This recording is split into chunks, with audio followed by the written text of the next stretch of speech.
Magandang araw sa ating lahat.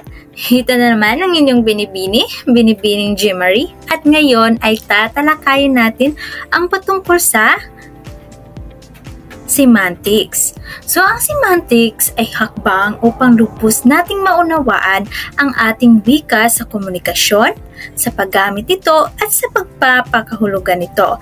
Kaya, samahan niyo ako ngayon at tuklasin kung ano nga ba talaga ang semantics. So, ang semantics, ito ay ang pag-aaral ng kahulugan. Kapag tayo ay nagsasalita, kapag tayo ay gumagamit ng ating wika sa komunikasyon, ay hindi natin talagang basta-bastang ginagamit yung mga salita na ating binibigkas. Kundi, isa rin itong pag-aaral ng mga kahulugan kung ano ba yung sinasalita natin. At syempre, sentro ng pag-aaral ng komunikasyon. Kagaya ng sinabi ko na ang paggamit natin ng ating wika, ang paggamit natin ng ating mga salita ay isang komunikasyon. At samantala na kapag tayo ay nakikipagkomunikasyon, ang semantics ay tungkulin itong pag-aralan ang kahulugan at ang sentro ng komunikasyon. Dahil sa lalong nagiging krusyal na faktor ng social organisasyon ang komunikasyon, kailangan higit na maintindihan at pagkukulan ng pansin ang semantics. Kaya mas yumabong at napaunlad natin ang ating wika dahil dito nang sa ganun ay mas magagamit natin ang ating wika sa pagkikipagkomunikasyon gamit ang ating mga salita na alam natin ang mga kahulugan.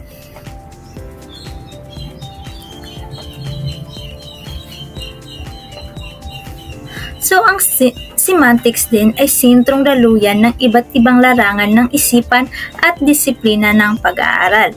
Hindi lamang pag-aaral sa komunikasyon ang gamit ng semantics, kundi gamit rin ito sa pagsulat ng ating mga akda, sa paggawa ng ating mga obra, sa intindi ng mga kahulugan sa diksyonaryo. Yan ay ginagamit rin ng semantics. Sa kabilang dako, ang tinatawag na linguistikong semantika ay nagpapaliwanag ukol sa denotasyon at konotasyon ng mga salita. So, sa linguistikong semantika, ang semantics ay nagpapaliwanag dito sa denotasyon at konotasyon ng mga salita. So, ano nga ba ang denotasyon at konotasyon? So, ang aspeto ng semantics. So, dito, ang denotasyon, ito ay ang literal na kahulugan ng isang salita na kadalasang matagpuan sa diksyonaryo. Tumutukoy sa mga salitang nabibigyan ng kahulugan ayon sa likas nitong kahulugan. So, kagaya na sinabi ko kanina na ang semantics ay hindi lamang siya sa komunikasyon ginagamit, kundi pati na rin sa kahulugan ng nagkagaya ng mga salitang nasa diksyonaryo. So, ang mga salitang nasa diksyonaryo na may mga literal na kahulugan, ito ay tinatawag natin na denotasyon, na kung saan ang mga salita ay tumutukoy nito o tinutukoy nito ang literal na kahulugan ng mga salita. Samantala naman, ang konotasyon, ito ang hindi literal na kahulugan ng isang salita. Maaaring ito ay ginagamit ang mga salita sa pagdidiskubre o paghahalimbawa o paghahalintulad ng mga salita kapag tayo ay naglalarawan ng mga bagay o ng mga ugali at iba't iba pang anyo ng paglalarawan. So, halimbawa nito ang denotasyon at konotasyon. Una ay ang maasim ang balimbing.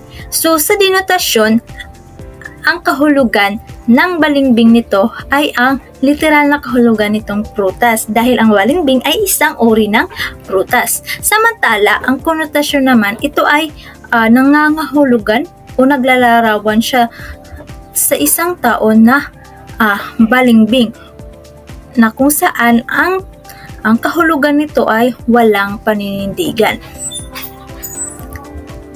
Kasunod naman ay ang maraming buwaya sa zoo. So, ang salita rito na ginamit ay ang buwaya. So, ang buwaya, ang literal na kahulugan nito sa diksyonaryo ay isang mabangis na hayop.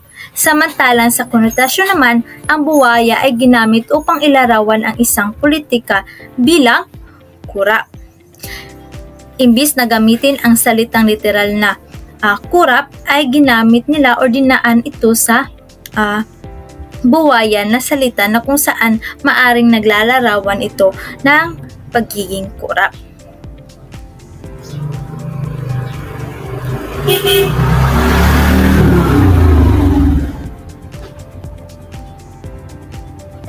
So, mahalagang tandaan natin ng pakikipagkomunikasyon natin at pag-aaral ng ating wika ay hindi lamang simpleng proseso, kundi inaalam din natin ang mga kahulugan nito sa paglalarawan dahil minsan ay ginagamit na rin natin ang mga salita hindi lamang sa literal na kahulugan nito, kundi maaring ginagamit rin natin ito sa paglalarawan lalo na sa pakikipagkomunikasyon natin.